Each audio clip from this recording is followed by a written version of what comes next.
Hi friends, ഇത് സാനിയോയുടെ ഒരു T വിയാണ്. Sanio കണ്ടോ, നിങ്ങൾക്ക് കാണാൻ പറ്റും. സാനിയോ പിക്ചർ കുഴപ്പമില്ല, പിക്ചറൊക്കെ വരുന്നുണ്ട്. പക്ഷേ പിക്ചർ തുടക്കത്തിൽ തന്നെ ഡബിളിങ് തുടങ്ങി.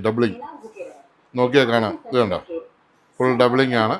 പിക്ചർ തുടക്കത്തിൽ തന്നെ ഡബിളിങ് ആയി. ഒന്നുകൂടെ ഞാൻ കുത്താം.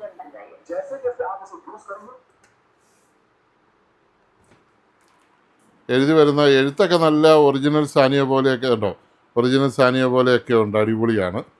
പക്ഷേ പാനൽ കംപ്ലൈൻ്റ് ആണ്. 43 ഇഞ്ച് ടി വി ആണ്. ഇതിനെക്കുറിച്ച് ചരിത്രം പറഞ്ഞാൽ സാനിയോ കമ്പനി ഇപ്പോൾ ഇല്ല. സാനിയോടെ പണ്ടത്തെ കാലത്ത് നമ്മൾ ഗൾഫിലൊക്കെ പോയിട്ട് വരുന്ന ഒരു സാനിയോടെ ടോർച്ച് കൊണ്ടുവരുമായിരുന്നു. ഇങ്ങനെ തല ഒടിക്കുന്ന ടോർച്ച്, തല ഒടിക്കാത്ത വലിയ തലയുള്ള ടോർച്ച്, പിന്നെ ഒരു മഞ്ഞ കളറുള്ള ഊരിക്കുത്തുന്ന ഒരു ടോർച്ച്. ഇങ്ങനെ 3 ടോർച്ചായിരുന്നു പോപ്പുലർ ആയിട്ടുള്ളത്. അതൊക്കെ നമ്മുടെ വീട്ടിലുണ്ടായിരുന്നു.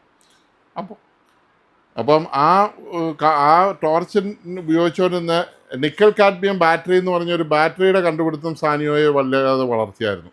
ഈ റീചാർജബിൾ ടോർച്ചുകൾക്ക് ഉപയോഗിച്ചുകൊണ്ടിരുന്ന നിക്കൽ കാഡ്മിയം ബാറ്ററി സാനിയോടെ ആയിരുന്നു. അതുകൊണ്ട് ആ ടോർച്ച് വിറ്റ് സാനിയോ കുറേ കാശുണ്ടാക്കി. പിന്നെ DVD ഉണ്ടാക്കരുന്നു, TV ഉണ്ടാക്കി. ഇപ്പം ഈ TV ഒന്നും ഒറിജിനൽ സാനിയോ ഒന്നുമല്ല.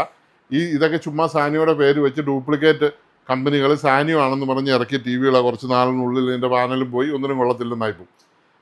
ഒറിജിനൽ സാനിയോ അവസാനം ഈ ബാറ്ററി മേടിക്കാൻ വേണ്ടി, നിക്കൽ കാഡ്മിയം ബാറ്ററി മേടിക്കാൻ വേണ്ടി പാനാസോണിക്ക് മേടിച്ചെടുത്തു.